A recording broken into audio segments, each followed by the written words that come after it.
श्रीमान् वेङ्कटनाथार्यः कवितार्किककेसरी वेदान्ताचार्यवर्यो मे सन्निधत्तां सदा हृदि अस्मद्गुरुपरम्परायै नमः. போன ஸ்லோகத்துல பிரபாகரன் சொன்னது காரியார்த்தத்துலதான் விற்பத்தி உண்டாகும் அப்படின்னு சொன்னதை கண்டனம் பண்ணி ரெண்டு விதமா சமாதானம் சாதிச்ச. காரியார்த்தத்துலதான் விற்பத்தி வரும் அப்படின்னுட்டு நியமம் பண்ணாத, சித்த வஸ்துல சித்த விஷயங்கள்ல விற்பத்தி வராதுன்னு சொல்லாத, இது ஒரு சமாதானம் சாதிச்ச. இன்னொரு சமாதானம் என்ன சாதிச்ச, காரியார்த்தத்துல பிரதமம் முதல் விற்பத்தி வந்தா கூட இந்த அப்புறம் எல்லாம் சித்த வஸ்துக்கள்லயும் விற்பத்தி வரலாம். உன் பட்சத்தை ஒத்துண்டா கூட எங்களுடைய பட்சம் சித்த வஸ்துல கூட வரலாம், அதனால வரவே வராது அப்படின்னு சொல்லாத. இப்படி ரெண்டு விதமான சமாதானத்தை அங்க சாதிச்சுட்டார். இப்போ திருப்பி பிரபாகரன் ஆக்ஷேபம் பண்றான். நாங்க என்ன சொன்னோம், பூதம் பவ்யாய உபதிஷ்யதே சித்தம் சாத்தியாய உபதிஷ்யதே அப்படின்னு தானே சொன்னோம். அந்த நியாயத்துக்கு நீ என்ன பதில் சொல்ல போற? பூதம் பவ்யாய முன்னாடியே இருந்த வஸ்து பவ்யாய பின்னாடி சாதிக்கக்கூடிய ஒரு விஷயத்துக்கு சாதனமா இருக்கும். நெய் இருக்கு, பாவம் பண்றது. நெய்ங்கிறது ஒரு சித்தமான வஸ்து. ஏற்கனவே பெண்ணையை கடைஞ்சி அதை உருக்கி நெய்ய சித்தம் பண்ணி வச்சுடுறார். இது சித்தமான வஸ்து. சாத்தியம் எது? ஹோமம். அந்த ஹோமத்துக்கு நெய் உபயோகப்படுறது. அந்த மாதிரி நெல் இருக்கு. நெல் ஏற்கனவே வயல்ல இருந்து எடுத்துட்டு வந்து வச்சுட்டாச்சு. அதை வச்சுட்டு யாகம் பண்றதுக்கு புரோடாசம் பண்ணணும், அதுக்கு உபயோகப்படுத்திக்கிறார். இந்த மாதிரி பூதம் பவ்யாய உபதிஷ்யதே சித்தம் சாத்தியாய உபதிஷ்யதேன்னா லோகத்துல நியாயம் இருக்குன்னு சொல்லிருக்குமே. அதனால கிரியாரூபமா எது இருக்கோ அதுக்குதான் சித்த வஸ்துக்கள் உபயோகப்படும் அப்படின்னு நாங்க சொன்னமே. அதனால இங்க சித்த வஸ்துவோட உற்பத்தியே வராதுன்னு நாங்க சொல்றோம். காரியார்த்தத்துலதான் உற்பத்தி. இதுக்கு ஏற்கனவே நம்ம பார்த்திருக்கோம் ஜீவசரத்துல. தியான நியோக வாக்கியார்த்தவாதின்னு அவளுக்கு பேர். அதாவது தியேயா அபித்யாயீத இந்த மாதிரினா வாக்கியம் கொஞ்சம். அதனால தியானம் விதிக்கிறது, தியானம் விதிக்கப்படுதே அதை நாங்க விதிபரமா காரியபரமா சொல்றோம். தியானத்தை செய் அப்படின்னு விதிக்கிறது, தியானத்தை செய் அப்படின்னு விதிக்கச்ச அது தியான நியோகவாதம் பேரது. அந்த மாதிரி காரியார்த்தம் தானே அது. அததான் உங்களுக்கு உற்பத்தியை தவிர்த்து இதுல கிடையாது, சித்த வஸ்துவில கிடையாது.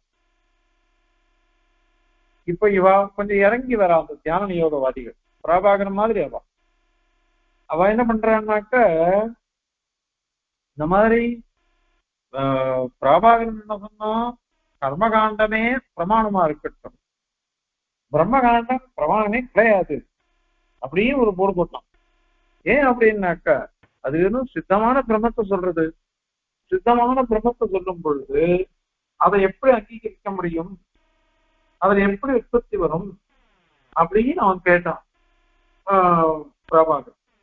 இப்ப இவ தியான நியோகவாதிகள் என்ன பண்றான்னா, நீ எப்படி சொர்க்ககாமோ யஜேத அக்னிஹோத்திரம் ஜுகுயாத் இத மாதிரி எல்லாம் விதிப்பிரத்யம் இருக்குது, விதிக்கப்படுகிறது, அது காரியார்த்தம் அப்படின்னு நீ சொல்றியோ, அந்த மாதிரியே அபித்யாயீத உபாசீத இந்த மாதிரி தியானம் விதிக்கப்படுறது. அதனால இது கூட காரியார்த்தம் தான். அதனால இதை ஒத்துக்கலாம். நீ சித்த வஸ்துல கிடையாதுன்னு நாங்களும் ஒத்துக்கிறோம், சித்த வஸ்துல கிடையாது. இந்த தியான யோகவாதத்தை நாங்க ஒத்துக்கிறோமே, அதனால அது இருக்கட்டுமே அவ கேட்கிறா. இந்த பட்சத்தை சங்கராச்சாரியர் கண்டனம் பண்ணிருக்கார் சங்கர பாஷ்யத்துல. அது மாதிரி எம்பெருமானார் பிரபாகரன் மூலமாக அவனை கண்டனம் பண்ற இந்த பட்சத்தை. ஏன் அப்படின்னாக்கா பிராபாகரன் நமக்கு அனுகூலம் இல்லை. ஆனால் அந்த தியான நியோகவாதிய கவனம் பண்றது நமக்கு அனுகூலம். ஏன் அப்படின்னா சித்தமான பிரம்மத்துல விற்பத்தி இல்லைன்னு கொஞ்சம் சொல்லக்கூடாது நமக்கு. அததான் இப்ப ஆட்சேபிக்கிறா பிரபாகரா. அதனால அதை கண்டனம் பண்ணணும். அதுக்கோசம் தியான நியோக வாக்கியார்த்தம் நாங்க சொல்றோம் அப்படின்னு சொன்னாக்கா, அல்லது காரியார்த்தத்துலதான் யுத்தத்தின் பிரபாகரன் சொன்னாக்கா, அவளை கண்டனம் பண்றதுக்கோசரம் இந்த ஸ்லோகம் பிரவர்த்திக்கிறது. இது எப்படி நீ சொல்ல முடியும் அப்படின்னு கேட்டான். அதற்கு பதில் ஒருத்தன் கேட்கிறான், கோசவ் அசோகா இவன் யார் அப்படின்னு கேட்டான். உடனே இன்னொரு சொன்னா பாஞ்சாலக அப்படின்னு பாஞ்சாலன் அப்படின்னு சொல்லும். இவன் பாஞ்சாலத்துக்கு சேர்ந்தவன் அப்படின்னு அர்த்தம்.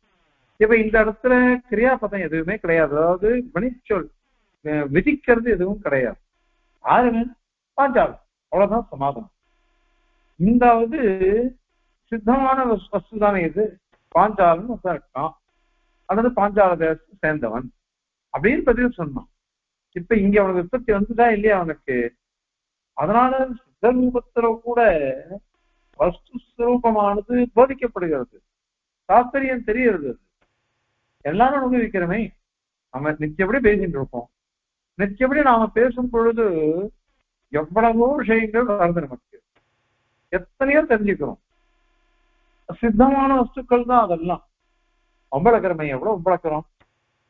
ஒம்பளத்திருந்தாக்க எங்க சமாசிரயண ஆச்சாரியர் ஈகை தாசாச்சாரிய சுவாமின்னு மகா பண்டிதர் அந்த சுவாமி கருடபுரம் சுவாமி கிட்ட காலக்ஷேபம் எல்லாம் பண்ணினவர், பெரிய பண்டிதர்.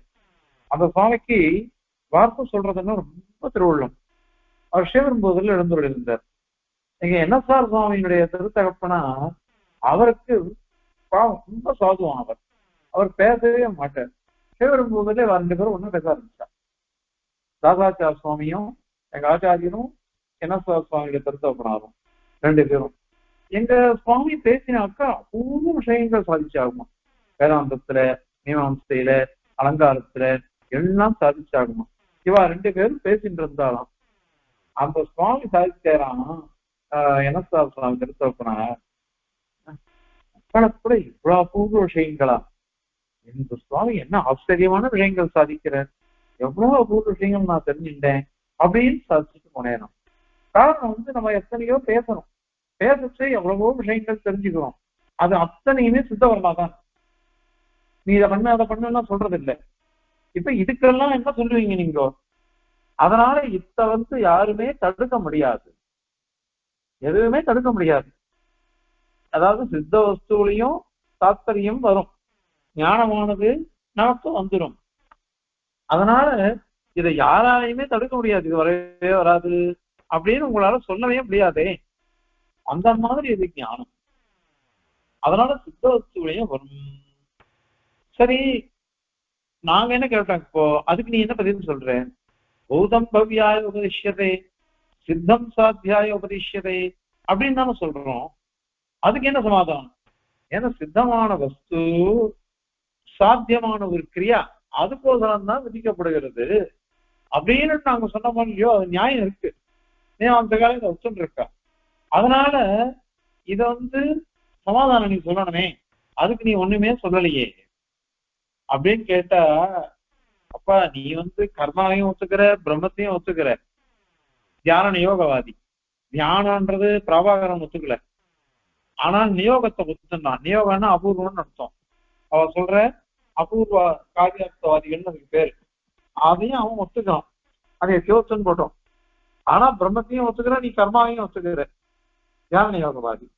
ஆனா நீ இத கேளு, நீ சாஸ்திரம்ங்கிறது என்னது தெரியுமா?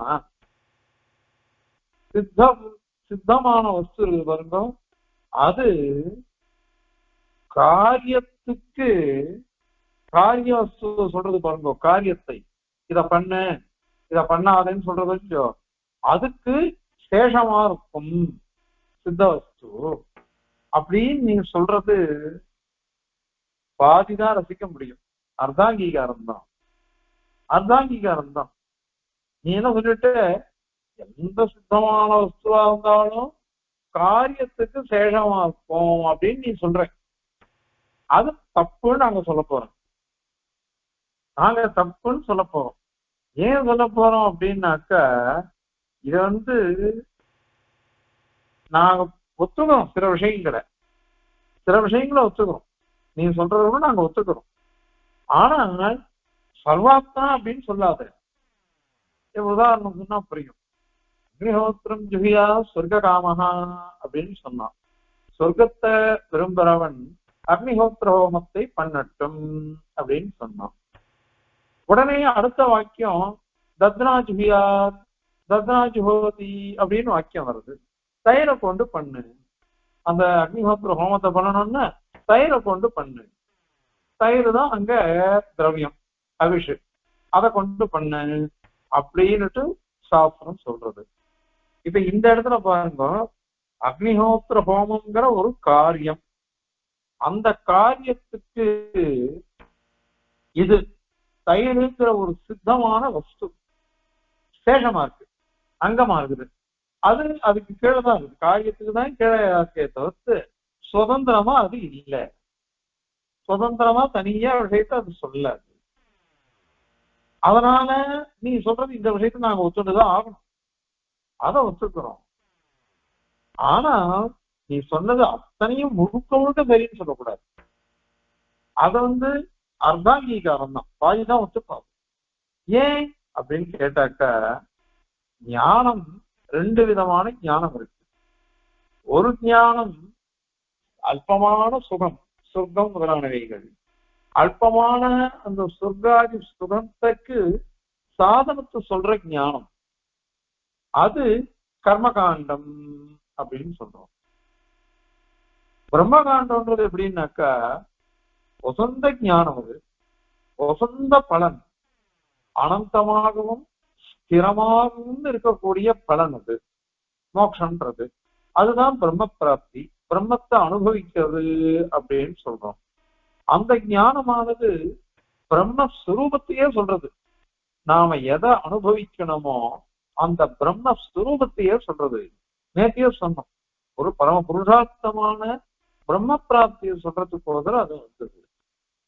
அது ஸ்வயம் புருஷார்த்தம். ஒரு உதாரணம் பாருங்க, ஒருத்தன் இந்த காரியத்தை பண்ணிட்டு வா, இப்படி பண்ணு அப்படி பண்ணுன்றான். அவ்வளவு தூரம் ஓடணும், இல்ல அவ்வளவு தூரம் வண்டி எடுத்துன்னு போகணும், அங்க உட்காந்து எல்லாத்தையும் பண்ணணும், பண்ணி எடுத்துன்னு வரணும். இப்படி எல்லாம் பண்ணினாக்கா எவ்வளவோ கஷ்டம் இருக்காது. ஒருத்தன் என்ன பண்ணா, போய் கிரிக்கெட் விளையாட்டு போ அப்படின்னு சொல்றான். கிரிக்கெட் விளையாடிச்ச பேட் வச்சுக்கணும், பால் வேகமா போடுமா, ஜாகிரதையா அடிக்கணும், ரன் எடுக்கணும், ஜெயிச்சு காமிக்கணும், எத்தனையோ இருக்கு. ஆனால் அதுவும் கஷ்டம்தான். இந்த ஏதோ ஒரு வேலை செஞ்சா சொன்னாக்கா அதை செய்யறதும் கஷ்டம்தான். ஆனால் விளையாடுன்னு சொல்லிச்ச அதை ஆனந்தமா அனுபவிக்கிறார். ஆனால் இந்த வேலையை செய்யன்னு சொல்லச்சு ஐயோ இதை பண்ணணுமா அப்படின்னு கஷ்டப்படுறோம். இப்ப ரெண்டுத்துக்கும் எவ்வளவு வித்தியாசம்? ஒன்னும் ரெண்டும் சமசாத்தியம்தான். விளையாடினாலும் சரி, உடம்பு வெறுக்க ஓடி ஓடி விளையாடணும். எந்த விளையாட்டா இருந்தாலும், கிரிக்கெட்டா இருந்தானா, கபடியா இருந்தானா, ஃபுட்பாலா இருந்தானா, ஹாக்கியா இருந்தா எல்லாமே ஓடி ஓடி விளையாடணும். அதுலயும் உடம்புக்கு கஷ்டம் வருது. அதே மாதிரி ஒரு காரியம் பண்ணுன்னு சொல்லச்ச அதை பண்ணினாலும் உடம்புக்கு கஷ்டம் வருது. ஆனால் ஒரு காரியம் பண்ணுன்னு சொல்லும் பொழுது கஷ்டம் வருதுன்றதுனால அதுல இச்சை வரல. ஆனால் விளையாடுனாக்கா சந்தோஷமா இச்சை வருது. ஏன் அது அப்படின்னாக்கா, அதை இவ என்ன சொல்றான்னாக்கா, இது ஸ்வயம் புருஷார்த்தமா இருக்குது. விளையாட்டுன்றது அதை அனுபவிக்கிறோம், சந்தோஷமா அனுபவிக்கிறோம். அது விளையாட்டுறதுன்றத சந்தோஷமா என்ஜாய் பண்ணிட்டு இருக்கோம். சந்தோஷமா நம்ம அனுபவிக்கிறதுனால அது கஷ்டம் தெரியல. ஓடி ஓடி விளையாடினாலும் என்ன பண்ணினாலும் மனசுக்கு கஷ்டம் தெரியல. மனசுக்கு உற்சாகம் வருது, உடம்புக்கும் ஹிதத்தை கொடுக்கறது. அதே ஒரு வேலை செய்யச்ச உற்சாகமும் இல்லை, கஷ்டமும் தெரியறது. அதனால இது ஸ்வயம் பிரயோஜனம் வியாபாரம் லீலா அப்படின்ட்டு சுதப்பிரகாசிய அந்த மாதிரி தத்துவ எல்லாம் சொல்லிட்டு போயிருக்கு. ஸ்வயம் பிரயோஜனம் வியாபாரம் நம்ம பண்ற விளையாட்டெல்லாம் தானே பிரயோஜனமா இருக்கும். மீதியெல்லாம் நம்ம வேலை செஞ்சு அந்த வேலை செஞ்சு அதனால வரக்கூடிய பலன் தான் நமக்கு பிரயோஜனமா இருக்கும். ஆனால் இந்த விளையாட்டுங்கிறது இருக்கு பாருங்க, விளையாடுறதே நமக்கு ஆனந்தம், அதனுடைய பலனும் நமக்கு ஆனந்தம். இதுக்கு சுய பிரயோஜன வியாபாரம் பேரு. இங்க பிரம்ம இருக்கு இல்லையா, பிரம்ம ஞானம்ன்றது அது சுயம் பிரயோஜனம் வியாபாரமா இருக்கு. அதுவே புருஷார்த்தம், சுயம் புருஷார்த்தமா இருக்குது. சுயம் புருஷார்த்தமா இருக்கிறதுனால அப்படிப்பட்ட பரம புருஷார்த்தமான சித்த வஸ்துவா இருக்கக்கூடிய பிரம்மஸ்வரூபத்தை சொல்றதுக்கு இந்த உபனிஷத் பாகம்ன்றது. அதனால நீ கர்மகாண்டத்துல சொல்லப்பட்ட ஞானமும் பிரம்மகாண்டத்துல சொல்லப்பட்ட ஞானமும் வேற வேற வேற வேற. அதனுடைய சுரூபம் வேற, இதனுடைய சுரூபம் வேற. அதனுடைய பலன் வேற, இதனுடைய பலன் வேற.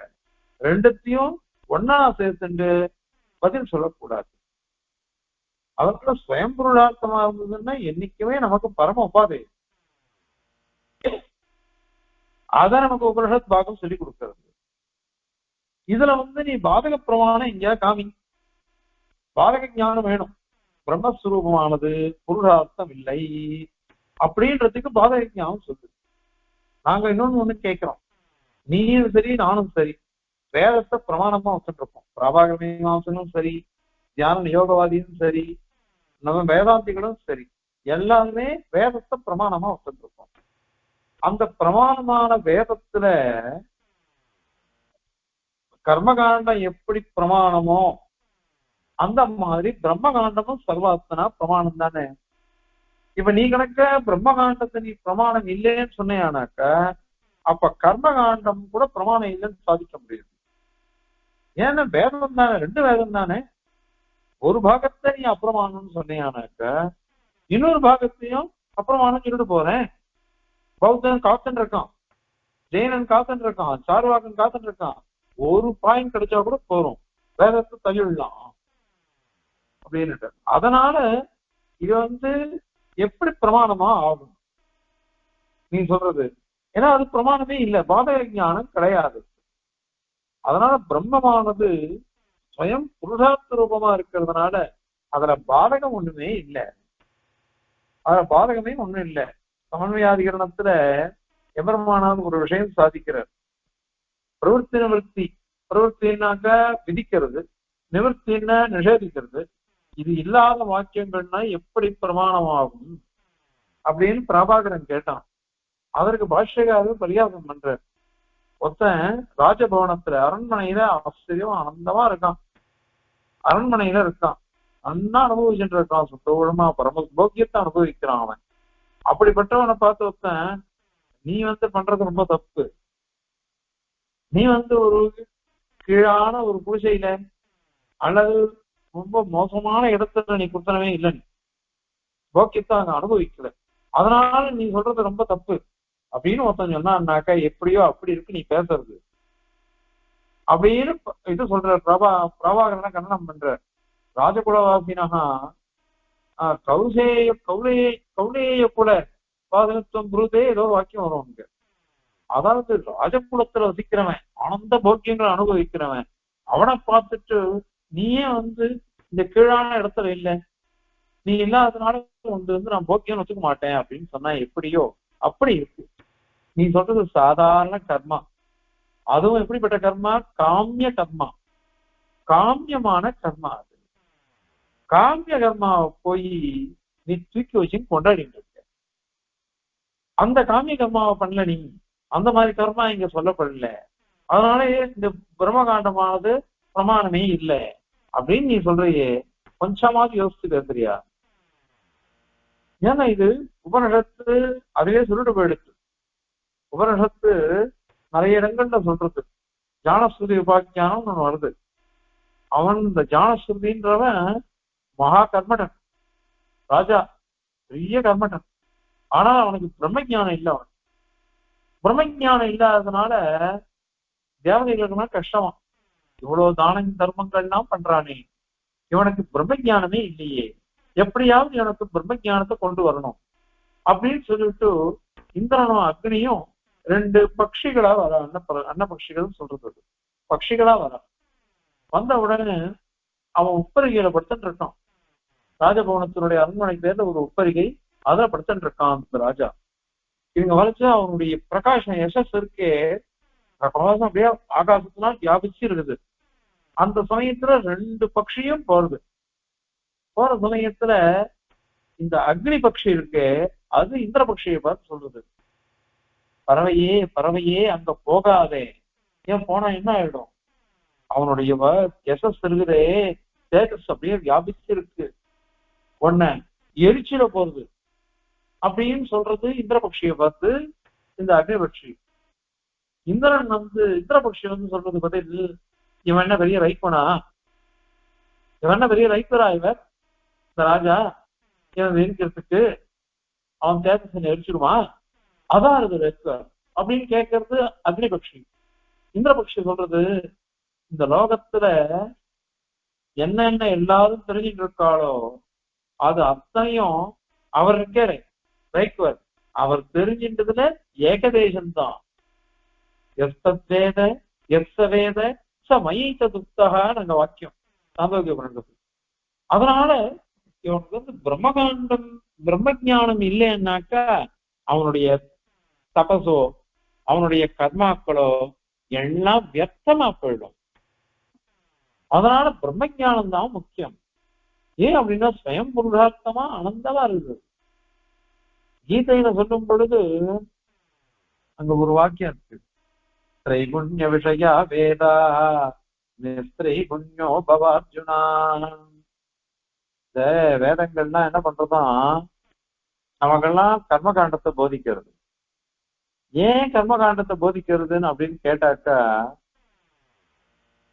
இவன் வேதத்துல சொன்ன சாதனங்களை அனுப்பிச்சு எதையாவது அனுபவிக்கணும். அல்ப விஷயங்களை அனுபவிக்கிறதுக்கு க்ஷுத்ர தேவதைகள் க்ஷுத்ர மார்க்கங்கள்ல போயிட போறாளே அப்படின்னு பயமா வேதம். அதனால என்ன பண்றதுதான் திரைகுண்ய விஷயம். இந்த மிஸ்ர சொத்தம், மிஸ்ர ரகசு, மிஸ்ர தமசு இந்த குணத்துல சேர்ந்து இருக்கா பாருங்க, அவளை இது மாதிரி அல்பமான பழத்துக்கு கோசரம் கர்மாவை அனுஷ்டிக்கட்டும் அப்படின்னு சொல்லிட்டு வேதம் உபதேசிக்கிறது. ஏன்னா அவ வேற மார்க்கத்துல போயிடக்கூடாது, ஏதோ ஒண்ணு வேத மார்க்கத்துல போகட்டுமே அப்படின்னுட்டு அது சொல்றது. வேத மார்க்கத்திலே வா போகட்டும் அப்படின்னு சொல்லி கொடுக்கறது. ஆனா பிரபலம் என்ன பண்ண அர்ஜுனனை பார்த்து, நிஸ்திரை குண்யோ பவ அர்ஜுனா, நீ இந்த மாதிரி காமிய கர்மாக்கள்லாம் உள்ள போயிடாது, நிஸ்திரை குண்யா பவ, நீ இத மாதிரி அல்ப விஷயங்கள்ல அல்ப சுகத்துக்கெல்லாம் நீ கர்மாவை பண்ணாது. ஏன்னா நீ எப்பேற்பட்ட வம்சத்துல பிறந்தவன், எப்பேற்பட்ட தார்மிகன், பரம சாத்விகன் நீ, அதனால நீ இந்த விஷயத்துலதான் போகணும் அப்படின்னு சொல்லி கொடுத்துருக்கு. அதனால இந்த மாதிரி அல்ப விஷயங்களுடைய பலன் இருக்கு பாருங்கோ, அதை கொடுக்கக்கூடிய கர்மாக்களும் அனுஷ்டிக்க வேண்டாம். அது ஒரு வேதாந்திக்கு சரியானது இல்லை, தத்துவஞானிக்கு அது தேவையில்லாதது. அதனால இந்த மாதிரி உபனிஷத் பாகத்துக்கு பிராமான்யம் ஒத்துட்டே ஆகும், மனம் புருஷார்த்தமா இருக்குது அப்படின்னு. அதனால அதுதான் பார்க்கணும் அப்படின்னு சொன்னான். அதுக்கு உடனே அவன் என்ன கேட்கிறான், பிரபாகரன்லாம் உபனிஷத்தை நாங்க அப்பிரமாணம் சொல்லல, சித்த வஸ்துவா இருந்தா கூட அதுக்கு அர்த்தம் கிடையாது, அர்த்தம் கிடையாது. ஏன்னா அதுக்கு அர்த்தமே வராது. அர்த்தம் இல்லாட்டா கூட அது எப்படி பிரமாணம் வரும் சொல்றோம் அப்படின்றான். இப்போ ஒருத்தர் நாட்டியம் ஆடுறான், நாட்டிய சாஸ்திரம் பரதநாட்டியம் ஆடுறான், அதான் இதை தேசியனே நாட்டியாதி நீதினு சாதிக்கிறாரு. நாட்டியத்தை ஆடும் பொழுது நடனம் ஆடுத்து அதை நம்ம பார்த்துட்டு இருக்கோம். பாட்டு பாடுறா, யாரோ தனக்கு பாடுவா, இவ பாவத்தோட பாவம் ராகம் தாளம் மூணு அன்வயிச்சு இவ டான்ஸ் ஆடுவா. இதை பார்த்துட்டு இருப்போம். நமக்கு அந்த பாட்டுடைய அர்த்தம்னா கூட கவனிக்க மாட்டோம். அவ ஆடுற சமயத்துல அவளுடைய முகபாவங்கள்லாம் எப்படி இருக்கு, அவளுடைய பதஜாலம், அந்த கால் பதம் போடும், அந்த இதை எப்படி போடுறா, அந்த தாளத்துக்கு ஏத்த மாதிரி இந்த பதம் போறதா, இதெல்லாம் தான் நம்ம பார்க்கிறோம். அது ஏன்னா அவ வாசிக்கிறான், தாளத்தோட வாசிக்கிறான், பத்தி பாட்டு பாடுறா. இது ரெண்டுத்துக்கும் ஒன்னா சேர்ந்து இவருடைய நாட்டியம் இருக்கணும், முகத்திலையும் பாவம் இருக்கணும். இது அத்தனையும் தான் ரசிக்கிறோம் நம்ம. இதுக்கு அர்த்தம் தெரியாது. அந்த மாதிரி நாட்டிய சாஸ்திரம் எப்படி இருக்குதோ அந்த நாட்டிய ஆடத்தை நாம எப்படி ஆனந்தத்தை அனுபவிப்போம், அர்த்தம் தெரியாட்டா கூட நம்ம சந்தோஷமா அனுபவிக்கிறோம். பாட்டு பாடுறா, அவன் என்ன ராகம் பாடுறா எனக்கு தெரியாது, அவன் என்ன தாளத்துல பாடுறா அது தெரியாது, அந்த பாட்டுக்கு அர்த்தம் என்ன அது கூட எனக்கு தெரியாது. ஆனால் காதுக்கு ரம்யமா இருக்கு, சிராவியமா ஆனந்தமா இருக்குது, மதுரமா இருந்து நம்ம கேட்டுட்டு இருக்கோம். இப்ப அர்த்தம் தெரியாமலே இதை அனுபவிக்கிறோமோ இல்லையோ, அந்த மாதிரி நாட்டிய சாஸ்திரம் மாதிரி இவாளுடைய உபனிஷத் வாக்கியங்களுடைய அர்த்தங்கள் தெரியாட்டா கூட அதை நம்ம புரிஞ்சுட்டு போலாமே, அதை மாதிரி போலாமே, அதனால அதுதான் சரியா இருக்கும் அப்படின்னுட்டு ஆக்ஷேபிக்கிறான். அதுவும் தவறு, அந்த மாதிரி சொல்லக்கூடாது. இத மாதிரி சொன்னாக்கா உனக்கு என்ன விபரீதம் வரும் தெரியுமோ. அப்ப கர்மகாண்டத்துல அது மாதிரி வச்சுக்க, கர்மகாண்டத்துல வெறும் விதி ஒண்டிதான் இருக்கா, இத பண்ணு இதை பண்ணாதன்னு ஒண்டிதான் இருக்கான்னா இன்னும் என்னென்னவோ இருக்குது. அது அத்தனையும் நீ நாட்டிய சாஸ்திரம் மாதிரி சொல்லிட்டாக்கா அதுக்கும் அர்த்தம் இல்லை அப்படின்னு ஆயிடும், யுத்தத்தையே இல்லைன்னு ஆயிடும். அத ரெண்டு பேருமே ஒத்துக்க மாட்டோம். அதனால கர்மகாண்டத்திலையும் சரி பிரம்மகாண்டத்திலையும் சரி உற்பத்தி உண்டு. இந்த உற்பத்தி எப்படி வரும் அப்படின்னு சொன்னாக்கா, ஒருத்தன் சொன்னா நேற்று ஒரு வார்த்தை சொன்னோம், புத்திரஸ்தே ஜாதக, உனக்கு குழந்தை பிறந்திருக்கு, குழந்தை பிறந்திருக்குன்னு சொன்னவங்கன்னா உனக்கு ஆனந்தம் வரும். யாருக்குதான் வராது? ஆஸ்போட எந்த பிதரக ரெண்டு பிதாமகா வைஷ்ணவோன குலே ஜாதக தன சந்தார இஷ்யதையும் தேதியும் உதாரிக்கிறது. பித்திருக்கள்லாம் கையில சுட்டிக்கு போடுறாளாம், எப்படி எப்படி போடுறாளாம். பிதாமகன்லாம் ஆச்சரியமா ஆனந்தமா நாட்டியம் ஆடுறாளாம். ஏன் அப்படின்னா நம்ம குலத்துல ஒரு வைஷ்ணவன் பிறந்துட்டான், அவன் நம்மள கரையேற்றிடுவான் அப்படின்னுட்டு. அதனால இப்போ எதுவா இருந்தாலும் சரி, ஒரு புத்திரஸ்தே ஜாதகா புத்திரி தே ஜாதா அப்படின்னு சொன்னாக்கா உடனே மனசுல ஆனந்தம் வருது. அத மாதிரி இன்னொரு வாக்கியம், தவ கிரகே நிதிரஸ்தி, உங்காத்துல புதையல் இருக்கு அப்படின்னு ஒருத்தன் சொல்றோம். உங்காத்துல புதையல் இருக்குன்னு சொன்னாக்கா உடனே அவனுக்கு சந்தோஷம் வருது, எனக்கு ஐஸ்வர்யம் இருக்குன்னுட்டு. இந்த வாக்கியம் ஏன் சொல்லணும்னாக்க பத்துமங்கல சுவாமி சாதிக்கிறார்.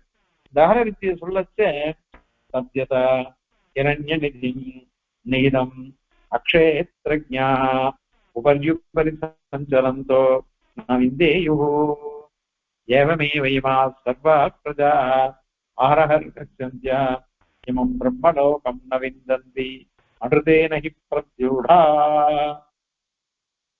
நம்ம இந்த பூமி பேர்ல நடந்து போயிட்டு இருக்கோம், நடந்துதான் போயிட்டு இருக்கோம்.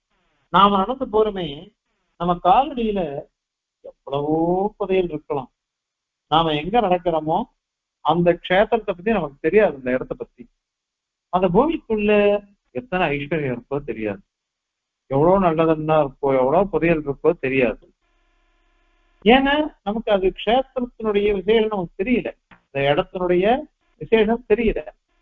அதனால நம்ம போனா கூட நமக்கு தெரிய மாட்டேன்றது. இரண்டு எழுதி இருக்குது ஆனா நமக்கு தெரியல.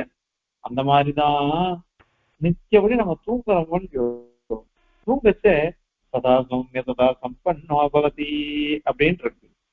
சச்சப்த வாட்சியான பிரம்மம் இருக்குதே, தூங்குற சமயத்துல அந்த பிரம்மத்தோட சேர்ந்து நாம ஓய்வு எடுக்கிறோம்.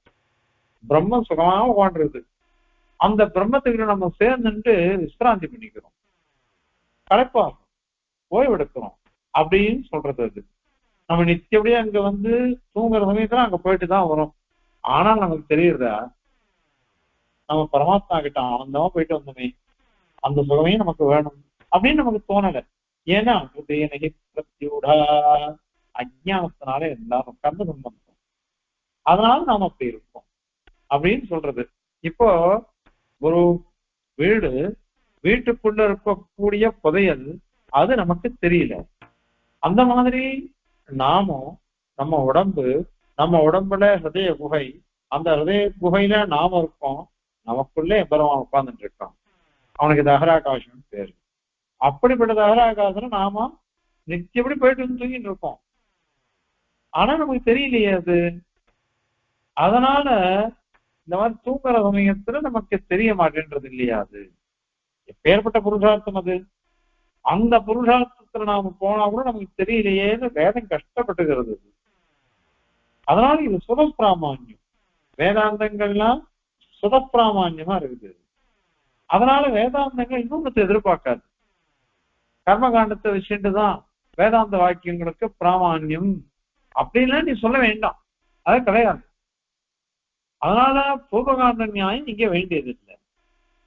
அதனாலதான் நாட்டிய சாஸ்திரம் இங்க முக்கியம் இல்லை, அந்த நீதி வேண்டாம். இங்க வந்து ஹிரண்ய நிதி நியாயம்தான் முக்கியம். புதையல் விஷயமான நியாயம் அதுதான் தெரியாது, அதுதான் பண்ணணும். அதனால் அதுதான் நமக்கு சரியானது. ஆகவே நீங்க சொல்ற ஒத்துண்டாக்கா அப்புறம் ரெண்டு காண்டத்துக்கும் விரோதமே வந்துடும். ஆனா வேதம்ன்றது ஒரே வேதம் தான். ஹரியோன்னு ஆரம்பிச்சாக்கா ஹரியோன்னு முடியணும் உபநிடத பர்யந்தம். அது ரெண்டுத்துக்கும் பரஸ்பர விரோதம் சொன்னா யாராவது போல. அதனால அது சரி. அதனால நியோக தியானவாதத்தை ஏற்கனவே கண்டனம் பண்ணியாச்சு. அதனால இங்க வந்து சொல்றது என்னன்னாக்கா விற்பத்தி விஷயமா சொல்லிட்டு இருக்கோம். சரி, அவன் சொன்னான். அதுக்கு பிரபாகரன் என்ன சொல்றான், நாங்க உத்தரகாண்டம் அப்பிரமாணம் நாங்க சொல்லலையே. இது வந்து புருஷார்த்த அதிகரணத்துல சூத்திரகாரர் சாதிக்கிறார். என்னது அப்படின்னா, இங்க பிரம்மன்னு ஒண்ணு இல்லை. அவனுடைய மீமாம்சனுடைய அபிப்பிராயம் பிரம்மன்னு ஒண்ணு கிடையாது. அப்போ இந்த ஆத்மஸ்வரூபத்தை பத்தி எல்லாம் வர்ணிச்சிருக்குதே, அதுக்கெல்லாம் நீ என்ன சொல்லுவ அப்படின்னா, இதெல்லாம் ஸ்தோத்திரம். இந்த கர்மாவை அனுஷ்டிக்கிறவனுடைய ஒரு ஆத்மா, கர்மாவை அனுஷ்டிக்கக்கூடிய எஜமானன் கர்த்தா, அந்த ஆத்மா இருக்கானே அவனை ஸ்தோத்திரம் பண்றது இதெல்லாம். அதனால இது வந்து வெறும் ஸ்தோத்திரம் தான். ஸ்தோத்திரம்னாக்கா விதி வாக்கியத்துக்கு அடுத்த நிலையில இருக்குது. விதி வாக்கியத்துக்கு அடுத்த நிலையில இருக்கிறதுனால விதி வாக்கியத்துக்கு எப்படிப்பட்ட பிராமான்யம் இருக்கோ அப்படிப்பட்ட பிராமான்யத்தை இவன் அங்கீகரிக்கல பிரபாகர மீமாம்சை. அதனால நீ சொல்றது கொஞ்சம் ஒரு படி கீழே சொல்ற உபநிடத வாக்கியத்தை. நாங்க அதுக்கு ஒத்துக்க மாட்டோம். ஏன் அப்படின்னா, கர்மகாண்டம் வேதம் எல்லாம் வசந்ததுதான், கர்மகாண்டமும் வசந்ததுதான். அதை காட்டிலும் பிரம்மகாண்டம் ரொம்ப ரொம்ப ரொம்ப ரொம்ப வசந்தது. ஏன்னா இப்ப நம்ம புருஷார்த்தமான மோட்சத்தை சொல்றது. அதனாலதான் திரைகுண்யம் விடையா வேதாந்த திரைகுண்யா பவார்ஜுனான்ட்டு கீதையில பிரமாணம் சொல்றாரு. அதனால இதுதான் சரியானது. இன்னொன்னு, பெருமாள் வந்து வேதீஸ்வரத்தை ரகமே வேத்தியான்னு சொன்னார். எல்லா வேதங்கிறனாலும் வேதாந்தே வேத்தியான்னு சொல்லல பெருமாள். வேதாந்தத்தினாலும் நான் அறியப்படுபவன் அப்படின்னு சாதிக்கவே இல்லை பெருமாள். வேதைஸ்வ சர்வைகி அப்படின்னு தான் சொல்லிருக்காரு. நீ கணக்க ஒத்துக்கலைன்னாக்கா வேதாந்தங்களுக்கு வேதத்துமே வராம போயிடும். எந்த வேதாந்தங்களும் அதை ஒத்துக்க மாட்டான், எல்லாருமே இதை ஒத்துப்பாரு. அதனால நாங்க வந்து கர்மகாண்டத்தை ஒத்துக்கலேன்னு இல்லை, கர்மகாண்டத்தை ஒத்துன்னு இருக்கோம். எப்படிப்பட்ட கர்மா? பணத்தை எதிர்பார்க்காத பிரம்ம வித்யைக்கு அங்கமாக கர்மயோகம் சொல்லப்படக்கூடிய நம்ம மனச அந்த கரணத்தை சுத்தி பண்றது பாருங்க, அந்த கர்மாவை தான் ஒத்துக்கிறோம். இதுதான் கர்மயோகத்துல சொல்லப்பட்டிருக்கு. அதனால ஞான யோகம், அதனால பக்தி யோகம் இருக்குது. அதனால இதுதான் சரியானது. அதனாலதான் எம்பிரமானார் வேதார்த்த சங்கிரகம் சாதிச்சார், வேதாந்தார்த்த சங்கிரகம் சொல்லவே இல்லை. ஏன்னா நமக்கு எல்லா வேதமும் ஒண்ணுதான். வேத பாகங்கள் அனைத்தும் நமக்கு பிரமாணம். ஒரு பாகம் பிரமாணம் இன்னொரு பாகம் அப்பிரமாணம்ன்றதே கிடையாது. இதெல்லாம் மீமாம்ச காலம்னா கண்டனம் பண்ணச்சே நிறைய சொல்லியிருக்காரு, பின்னாடியும் சொல்ல போறேன், பின்னாடியும் சாதிக்க போறேன். அதனால இந்த மாதிரி நீ கேட்காத. அதனால நீங்க சொல்றதுன்னா விசாரம் பண்ணினோம்னாக்கா பாபம் தான் வரும். பாபைக்கப்படையா சர்ச்சையா அலம். இது நீ பரமாத்மாவை தூஷிக்கிற மாதிரி நீ பேசுற. உபனிஷத் பாகத்தையே பிரமாணமா ஒத்துக்காத எப்படி பேசுவானோ அப்படி நீ பேசுற. இந்த மாதிரி பேசுறதுனால பாபம் தான் வரும் நமக்கு.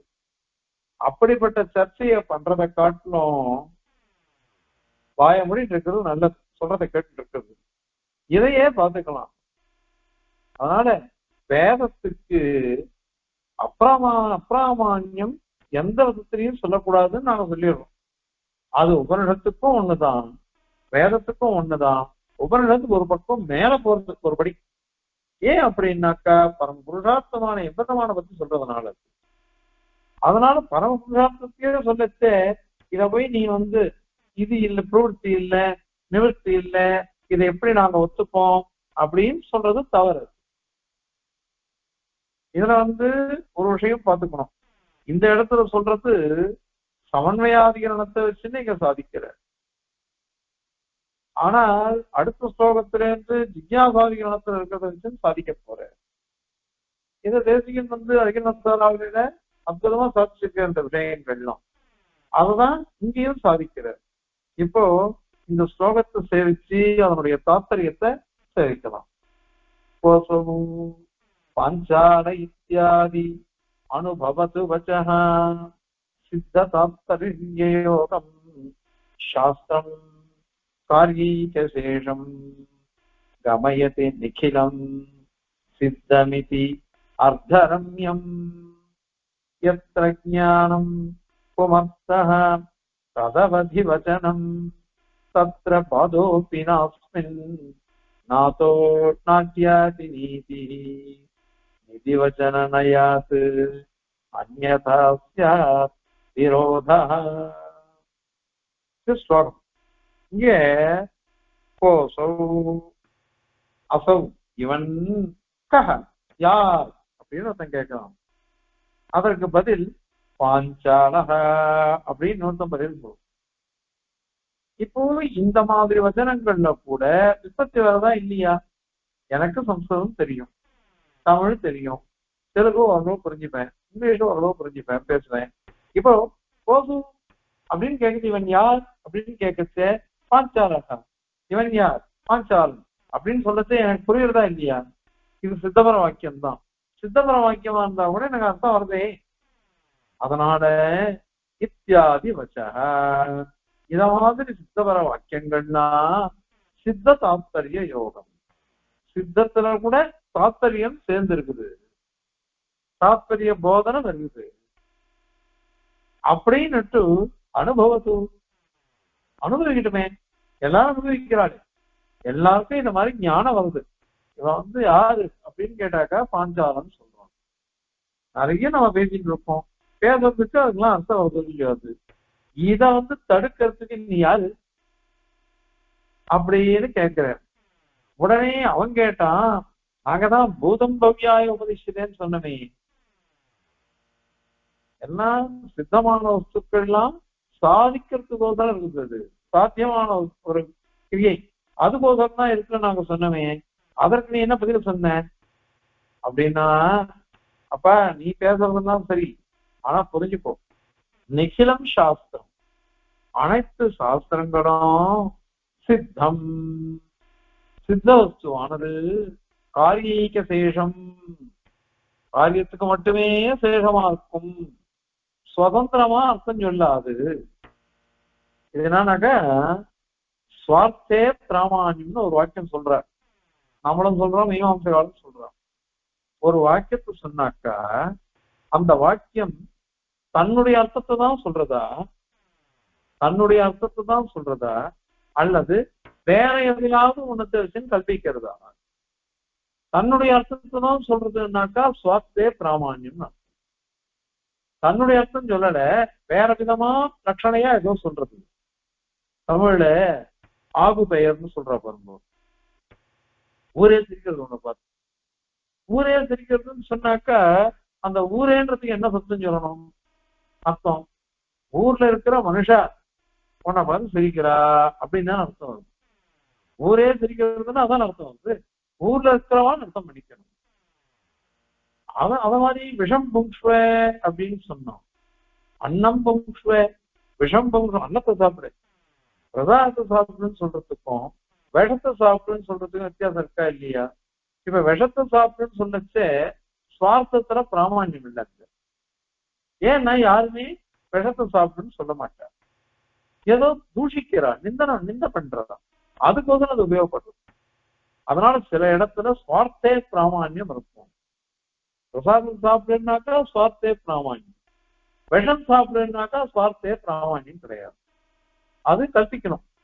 இது மாதிரி நீ பண்ற காரியத்துக்கு விஷத்தையே குடிச்சு குறைக்கலாம் அப்படின்னு நிந்திக்கிறது, நிந்தையில தான் சாப்பிட்டு. அதனால நீ காரியைக்க செய்யணும் நீ சொன்ன. நீ இப்ப காரியைக்க செய்யணும்னு சொன்னா என்ன ஆகும்னா சுவார்த்த பிராமான்யம் இல்லைன்னு ஆயிடும். அந்த காரிய வாக்கியம் இருக்கு பாருங்க, இதை பண்ணு இதை பண்ணாதேன்னுட்டு, அதுல சேர்ந்துதான் இது பிரமாணமா ஆகும். அதனால சுவார்த்த பிராமான்யம் இல்லைன்னு ஆயிடும். அதனால காரியைக்க சேஷம், காரியத்தை அன்வயிச்சுதான் இது அர்த்தத்தை கமயத்தி போதிக்கிறது. இதி அப்படின்னு நீ சொல்ற, அது அர்த்தரம்யம், அர்த்தாங்கிகம். ஏதோ நீ சொல்றது டக்குன்னு பார்த்தா கொஞ்சம் நல்லா இருக்க மாதிரி இருக்கும், ஆனா அது சரியில்லை. ஏன்னா நாங்க எல்லாத்தையும் கேட்டுதான் இருப்போம், நீ தான் எதுவும் கேட்க மாட்டேங்கிற என்கிட்ட. ஏன் அர்த்தரம்யத்தை ஏன் அப்படின்னா, ஒரு விஷயம் புரிஞ்சுக்கோ, எங்க சுவார்த்தத்துல பிராமான்யம் வராதுன்னு சொன்னாக்கா, இப்ப நம்ம சொன்ன பாருங்க விஷம் புங்ஷ்வ இந்த மாதிரி இடத்துல சுவார்த்த பிராமான்யம் வராது. ஏன் அப்படின்னா அது அர்த்தமே விபரீதம். விஷத்தை சாப்பிட்டுன்னு யாரும் சொல்ல மாட்டோம். அதனால நாம என்ன பண்ணுவோம், அதுக்கு உபச்சாரமா கவனமா லட்சணையா அசஞ்சிடும் போயிடும். ஆனால் இந்த கர்மகாண்டமாகிற உத்தர பாகமா பிரம்மகாண்டமான உத்தர பாகத்துல ஒரு ஞானம் இருக்குது. எப்பேற்பட்ட ஞானம்? பிரம்மஸ்வரூப ஞானம். எந்த வேதத்தினுடைய உத்தர பாகம் உபநிஷத்து, அதுல ஞானம் பிரம்மஸ்வரூப ஞானம். அது எப்படி விடுறது தெரியுமா? குமர்த்தாக சுயம் புருஷார்த்தமா இருக்காது. அப்ப காரியசேஷம் கிடையாது, காரியசேஷம் இல்லை, அது காரியம் இல்லை, நம்ம தியானத்துக்கு தான் விஷயமாகும். சத்தியம் ஞானமனந்தம் பிரம்ம அப்படின்னு சொன்னாக்கா பெருமானுடைய சுரூபத்தை வர்ணிக்கிறது, சத்தியத்துவ ஞானத்துவம் அனந்தத்துவம்னு லட்சணம் சொல்றது. அதனால இது அங்க காரியசேஷத்துல எங்க வந்தது? பிரம்மஸ்வரூபத்தை நமக்கு போதிக்கிறது. அதனால அது புருஷார்த்தமா இருக்கிறதுனால தத்திர அந்த உபனிஷத் பாகத்துல வச்சனம் சப்தமானது ததவதி, அதாவது பரம புருஷார்த்தமா இருக்கக்கூடிய சித்தமா இருக்கக்கூடிய பிரம்மஸ்வரூபம் அதை போதிக்கிறது. அதுல முடிஞ்சு போயிடுது. காரியத்துல எங்க வந்தது? இங்க காரியமே கிடையாது இங்க. அதனால அஸ்மின்னு இந்த மாதிரி போதனம் பண்றது என்ன, நமக்கு ஞானத்தை கொடுக்கிறது இந்த சித்த வஸ்துவான பிரம்ம விஷயத்துல. அதுல பாதக பிரமாணம் நாப்பி இல்லவே இல்லையே. எங்கேயாவது சொல்லு, எப்பேற்பட்டவர்களும் சரி ஒரு கர்மாவை அனுஷ்டிக்கிறோம், கர்மாவை அனுஷ்டிக்கிறத காட்டிலும் பெருமாள் படத்துக்கு முன்னாடி இந்த பெருமாள் சன்னிதியில போய் நின்று மனம் முழுக்க ஒருத்தன் வேண்டினான்னு சொல்லுவோங்கோ, அந்த ஆனந்தம் ஒரு கர்மாவை பண்ணச்சே வருதா? யாருக்காவது ஒரு சோதர பாடம் சொல்றோம், அதை சொல்லச்சே வர்ற ஆனந்தம் வெறும் கர்மாவை பண்ணச்சே வருதா? அதனால இதுல நீ அப்பிரமாணமே சொல்ல முடியாது, பாதமே சொல்ல முடியாது. அதனால எதுவும் இல்லை. அத ஆகையினால இங்க நாட்டியாதி நீதிகின நாட்டிய சாஸ்திரத்தை வச்சுட்டு நீதி சொன்ன அது இங்க இல்ல. பின்ன என்னது? கிந்து இல்லைன்னா என்ன அர்த்தம்? நிதி வச்சனையாத், உன்னுடைய கிரகத்துல புதையல் இருக்குது, நிதினா புதையல்னு அர்த்தம். தவகிரகே நிதி ரஸ்தி, தவகிரகே உன்னுடைய வீட்டுல புதையல் இருக்கு அப்படின்னு சொன்னா ஒரு ஆனந்தம் வருது. அந்த மாதிரிதான் பிரம்மத்தை சொல்லச்ச கூட தகர வித்தியில இத மாதிரி நமக்கு நித்தியபடி நம்ம நித்திரைக்கு போறோம், தூங்குற சமயத்துல நமக்கு பெருமானோட சேர்த்தி தான் நமக்கு இருக்கிறது.